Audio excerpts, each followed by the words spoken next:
Simple lang po eh. Pwede naman kasi nila diretsuhin, Mr. Chair eh. Kung ayaw nyo ng wage increase, sabihin nyo na lang. Buti pa yung ECO po, sinabi, walang urgent and reasonable ground for us to talk about wage increases now. Kayo lang po, hindi ko po tinatanong yung RTWPB. Kayo po. Kasi po sa analysis namin ng socio-economic indicators na nirelease ng PSA, wala pa po at this time. Ayun, thank you. Thank you, Director. At least diretso na po tayo sumagot. So we have heard from the NWPC, naririnig ng mga manggagawa, ang Department of Labor and Employment at NWPC, tumitindig na walang rason para itaas ang sahod ng mga manggagawa. Salamat po, Director Criselda. Punto ko, Mr. Chair. Maaari niyong sabihin na palagi na lang nagagalit ang mga manggagawa. Pero ang galit namin ay makatwiran. Dahil ang galit namin ay nagmumula doon sa aming pakikipaglaban para sa dignidad ng mga manggagawa. Yun lang naman po, Mr. Chair. Ngayon naman po ay tinatawag natin mula sa minority, ang pinakamabait pong miyembro ng minorya, tagapagtanggol din po ng mga manggagawa mula sa party list ka manggagawa, Congressman Eli San Fernando. Maraming salamat po, Mr. Chair. Be good. Opo. Ang mga manggagawa naman po ay mabait at pasensyoso, Mr. Chair. Una po gusto kong ilatag muna na may dalawa pong major na aspeto ang panawagan ng mga manggagawa. Una, ibaba yung presyo ng mga pangunahing bilihin. At pangalawa, itaas ang sahod.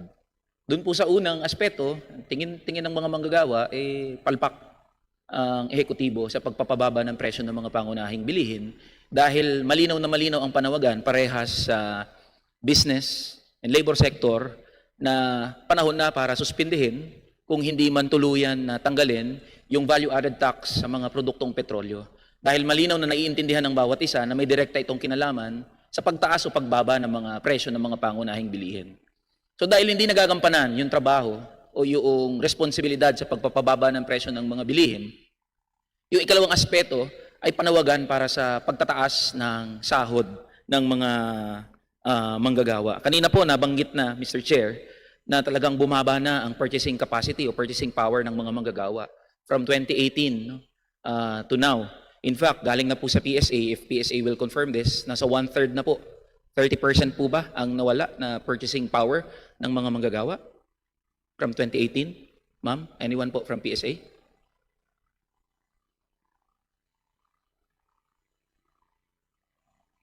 Good afternoon po. Yes, we So, Ma'am, introduce yourself po for the record, please.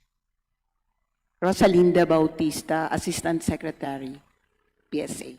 salamat po. So, kino-confirm po ng PSA na talagang since 2018 up to current 2025, 1/3 na po ang nawala sa purchasing power ng mga manggagawa.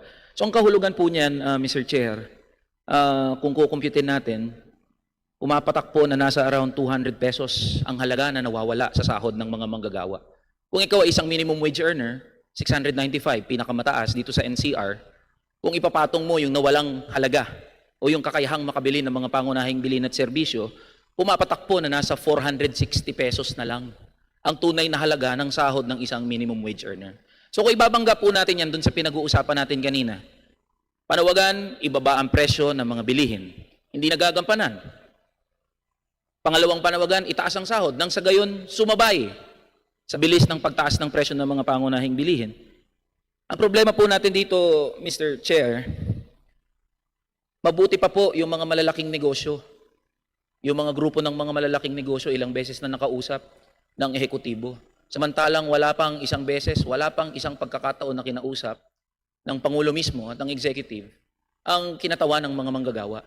At malaki po ang kinalaman nito sa krisis na pinag-uusapan natin ngayon. Kaya dito po sa set of question ko patungkol sa pronouncement ng Department of Labor and Employment. And I quote, sabi po ni Yusek Betonyo, "There will be no national wage increase on May 1 unless there is a law enactment." Ang tanong ho ano po bang policy proposal ninyo ng Department of Labor and Employment patungkol sa sahod ng mga manggagawa?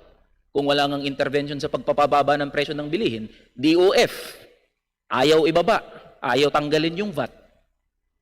Hindi mapababa presyo ng bilihin, o di meron naman tayong magagawa sa sahod ng mga manggagawa.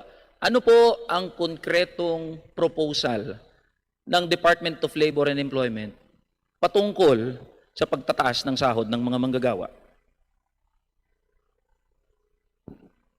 Your Honors, in answer to that question, the pronouncement that that there will be no national minimum wage on May 1 was in response to a question of whether or not the Department of Labor and Employment will be in a position to implement a national minimum wage, a national wage increase on May 1. And the answer to that obviously is that the Department of Labor and Employment is not in a position to mandate a national minimum wage increase dahil po sa umiiral na batas ngayon ay regional wages and productivity boards po ang merong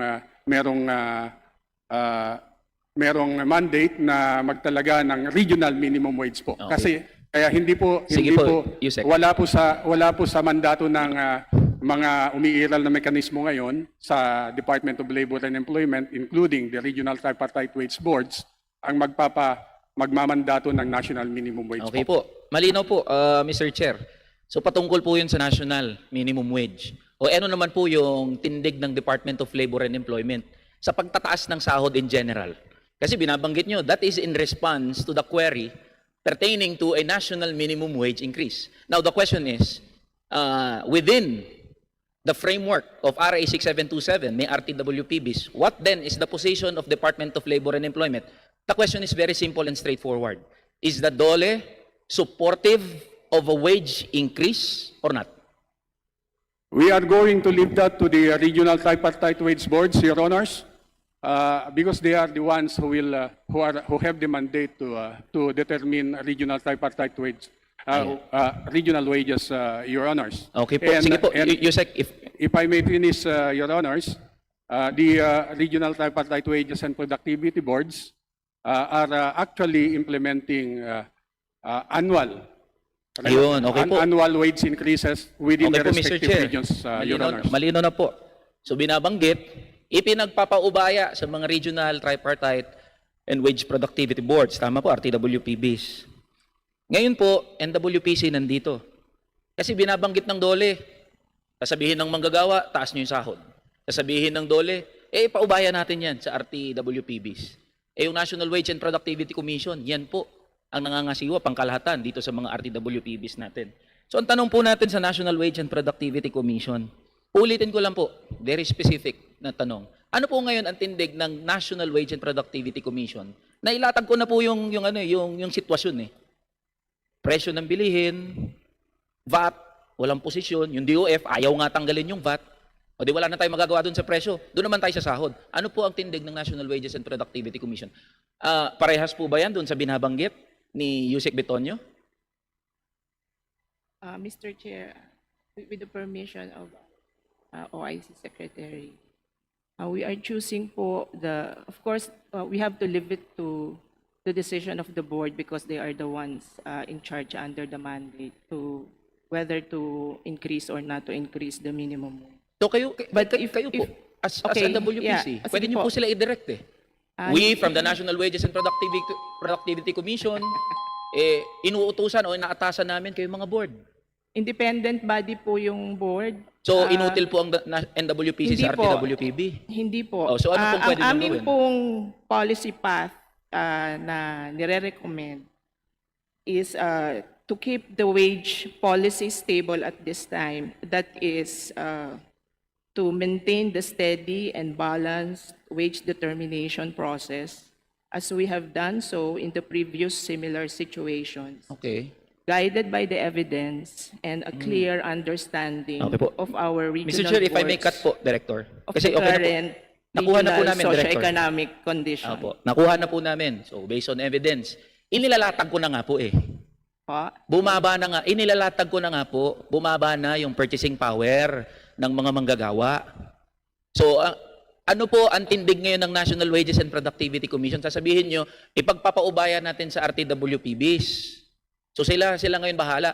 Ako na nga po nagsasabi, kami ng mga manggagawa nagsasabi, hindi responsive ang RTWPBs, yung mga regional wage boards. O ano pong gagawin ng DOLE ngayon?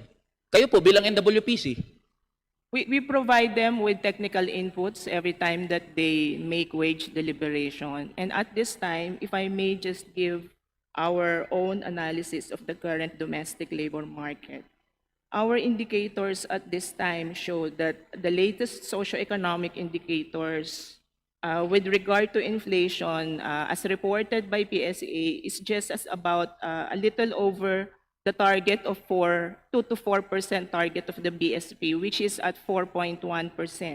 And if we're going to look at the quarterly average, it is only at about 2.4%, which is broadly manageable.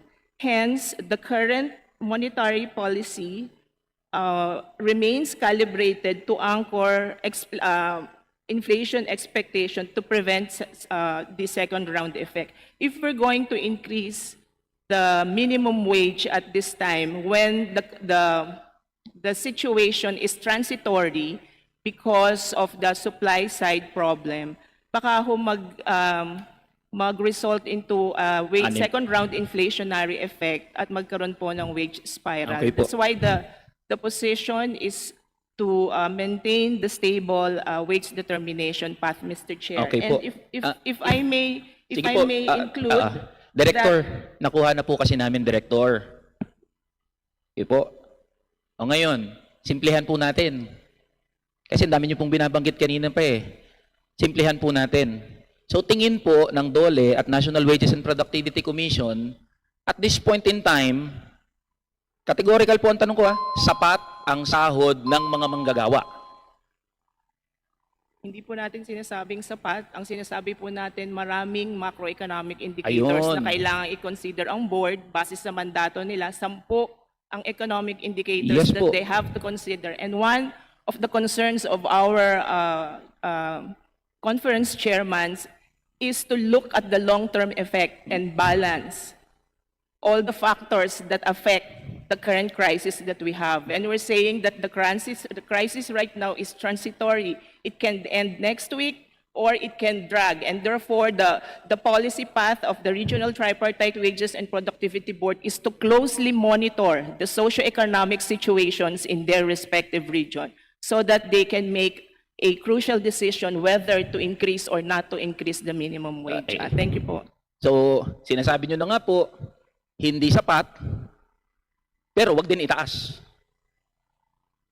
Marami pong targeted Ay, intervention yun po tayo. yung government. Director, So, yun po yung Mr. Chair, Go ahead, Kong Eli, my favorite congressman. napakasimple lang po eh. Pwede naman kasi nila diretsuhin, Mr. Chair eh.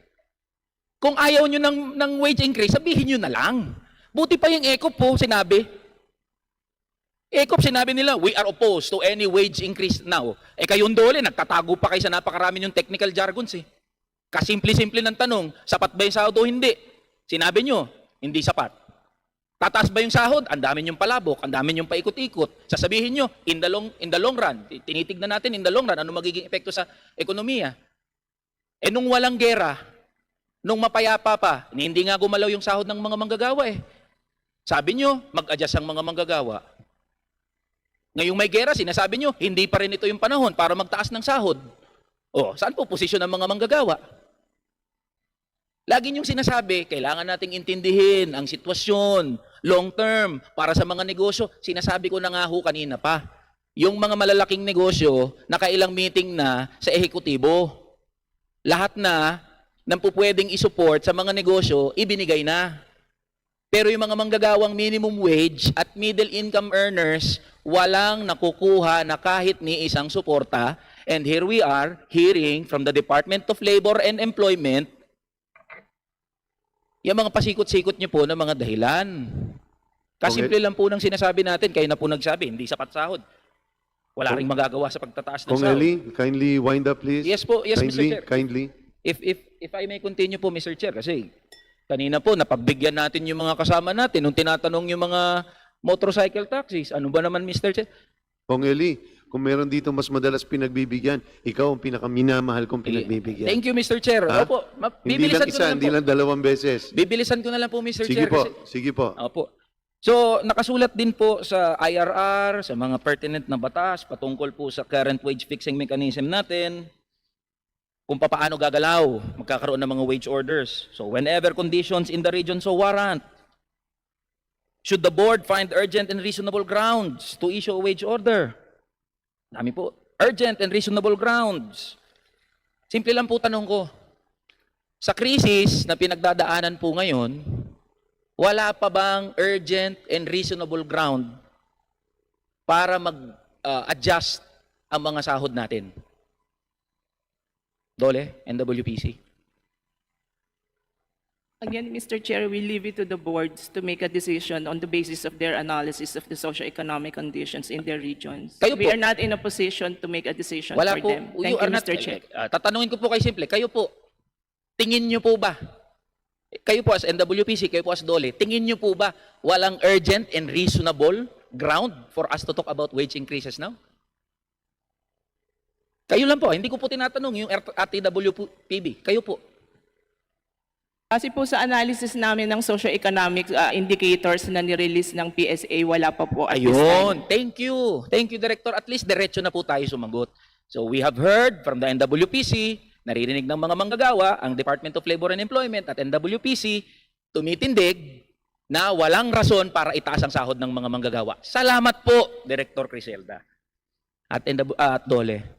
Onting mga katanungan na lang po ito, Mr. Chair. Last two questions, please, Apo. Kong Eli. Ngayon Last po two. dito naman sa, kasi meron po tayong uplift na komite. Meron din pong inilatag ang DepDev na framework sa kung paano tayo mag-move forward sa krisis na kinakaharap natin ngayon. Alam niyo po ang kapansin-pansin dito, yung patungkol sa mga manggagawa, ito, employment facilitation. Wala nga kahit anong meaningful dito, di namin maintindihan kung anong kahulugan. Parang kumuha lang ng mga pwedeng ilagay dito. Ang isa pong nakakatawa dito, yung proposal sa employment facilitation, build skills ecosystem for renewable energy and electric vehicles. So ngayon pa lang natin pinag-uusapan 'to. Alam ko hindi po Dole ang gumawa nito pero DepDev po ang naglatag nito eh. Pero parang ang analogy ho nito, magkukumpuni pa lang tayo ng bubong ngayong nasa gitna na tayo ng bagyo. Di ho ba? May comment ho ba dito ang Department of Labor and Employment? Secretary? If Your Honors, please. Yun pong matter po na yan, yung pag-a-adjust ng, it's part of the Human Resource Development Plan po, yung pag-shift ng ating skill component ng ating labor force toward skills needed for the development of renewable energy sources po. Hindi po Department of Labor lang ang involved po diyan. Nabanggit po yata kanina yung green jobs. At nabanggit din po yata kanina yung ano bang insentibo, nabanggit ng ating chairman, anong nagrepresent ang GSIS, ano bang insentibo na pumasok yung mga mamamayan at negosyo sa mga tinatawag natin na renewable energy sources or green jobs. Maganda po siguro na tignan natin yung enabling mechanisms na mag-classify kung ano yung green jobs. Kasi po merong nakalagay sa batas na insentibo sa mga kumpanya na nag-generate po ng green jobs. Pero bago tayo magkaroon ng insentibo, bago magkaroon ng insentibo ang mga establishments, ay kinakailangan maklasify sila na in a green industry, and that is that requires the implementing rules and regulations on the Green Jobs Act po. Hindi po ang Dole ang in charge po doon sa classification na yon. Pero kung magkakaroon po ng ganong issuance ng implementing rules, makakatulong po na mag-promote sa green jobs yung ating employment generating strategies po. Thank you Mr. Chair. May tanong pa sana po ako sa SS tsaka sa ibang ahensya pero kausapin ko na lang po sila sa gilid, Mr. Chair, para makapagtanong po yung mga kasama natin dito. Just a very quick manifestation, Mr. Chair. Lagi po nating sinasabi na lahat tayo dumadaan sa krisis. Lahat tayo apektado. Alam niyo po, iba ang tama ng krisis sa mga manggagawa. Lalong-lalo na sa mga minimum wage earner tsaka middle income earners. Ang gusto lang naman po naming marinig, ano ang assurance mula sa pambansang pamahalaan natin, sa ehekutibo, assurance na sa gitna ng krisis na meron na nararanasan natin, mabibigyan ng kaunting kaginhawaan o maibsan man lang yung kahirapang pinagdadaanan ng mga manggagawa sa pamamagitan na mapagpasya decisive role ng ating mga executive agencies. We are taking a cue mula po sa inyo. Kami, mga kinatawan po ng mga manggagawa, ang panawagan nila, itaas ang sahod ng mga manggagawa, inirirehistro po namin yung ganong panawagan sa inyo. Pero ang problema po, mismong DOLE, mismong NWPC, mismong ehekutibo, wala ni isang intervention para sa mga minimum wage and middle income earners. Huwag niyo ho kaming ikulong sa ayuda. Ayaw namin ng ayuda sa totoo lang. Makakatulong yan, tatanggapin namin yan, dahil malaking kaginhawaan yan. Pero mga manggagawang Pilipino, masipag ho yan. Hindi po tamad yung mga yan. Hindi nanlilimos ang mga manggagawa. Pero bigyan naman natin sila ng patas na pagkakataon. Patas na oportunidad. Hindi po patas yung mga pinagsasabi. Yung mga naririnig natin sa ilang hearing na lumipas na dito. Ayaw pababain yung presyo ng bilihin, ayaw isuspende yung VAT, ayaw nyo rin naman itaas yung sahod ng mga manggagawa. Saan po posisyon ng mga manggagawa? So kaya intindihin nyo po kung ganito na lang ang aming emosyon. Dahil buhay ang pinag-uusapan po natin dito. Tayo kaya po nating mag-usap ng ganito dahil meron tayong kapasidad na pakainin yung mga pamilya natin, buhayin yung mga anak natin. Pero naisip man lang ba ng kahit isa sa inyo, yung mga waiter na nagbibigay sa inyo ng tubig, ng kape, yung mga security guard na nagbabantay sa atin, yung mga kawani dito sa House of Representatives na ang panawagan, magkaroon man lang ng dagdag na pera, naisip nyo man lang ba yan? Yan ang pinupunto ko, Mr. Chair. Maaari niyong sabihin na palagi na lang nagagalit ang mga manggagawa, pero ang galit namin ay makatwiran. Dahil ang galit namin ay nagmumula mula doon sa aming pakikipaglaban para sa dignidad ng mga manggagawa. Yun lang naman po, Mr. Chair. Kaya maraming salamat po sa inyong pag-intindi na nag-extend po kami. Wala nang matakbuhan ng mga manggagawa, wala nang mapagsabihan ng mga manggagawa. May pagkakataon kami na makapagsalita ngayon. Lagpas ako sa 5 minuto, lagpas sa 10 minuto. Pero nagpapasalamat kami, Mr. Chair, sa inyo at sa ating mga kasama sa pag-intindi na yan. At yun din po ang hiling namin sa executive. Na pagkatapos po ng mga hearing na ito, we are expecting na sana man lang maisip ninyo yung mga manggagawa sa bawat policy proposal na gagawin natin. And we are looking forward to that, Mr. Chair. Kung ano man po yung rekomendasyon na lalabas mula sa lead committee, the workers are closely monitoring the hearing and we would like to see na bahagi ang mga manggagawa sa pag-unlad ng pinagmamalaki ng gobyerno. So yun lang po, Mr. Chair. Marami pong salamat.